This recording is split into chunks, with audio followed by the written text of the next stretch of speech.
Kenya के सहाफी ने अरशद शरीफ के कत्ल से मुताल्लिक पुलिस के झूठे दावे का भांडा फोड़ दिया।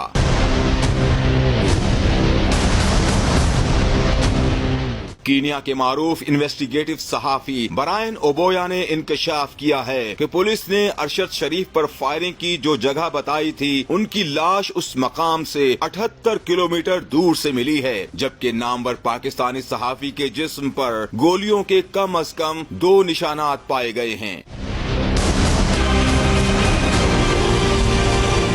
ब्रायन ओबोया का कहना था कि तहकीकात में होने वाली ताज़ा पेशरफ्त के मुताबिक अरशद शरीफ और उनके साथी को नैरोबी के रास्ते में सड़क छोटे पत्थरों से ब्लॉक हुई मिली थी और उन्होंने ऐसी पुरस्कार सूरत हाल में गाड़ी न रोकने का फैसला किया। यही वो मौका था जब इलाका गोलियों की तड़तड़ाहट से गूंज उठा।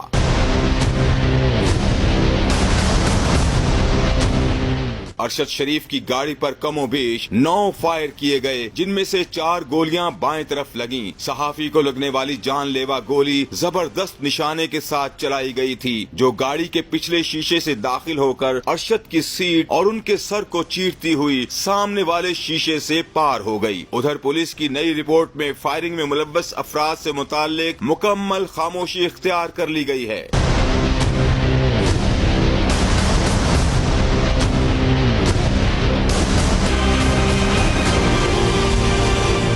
सहाफी ब्रायन ओबोया ने मजीद कहा कि पुलिस ने तो इस कत्ल की वजह शनाख्ती गलत फहमी को करार दे दिया है, लेकिन भागने वाले के लिए इत्तेफाकिया कुछ नहीं होता। अरशद शरीफ पाकिस्तान में मुनज़्ज़म करप्शन की कहानी बिहाइंड क्लोज्ड डोर्स रिलीज करने वाले थे, जबकि वो अपने मुल्क के कुछ आला ओहदेदारों को भी इंतहाई मतलूब थे।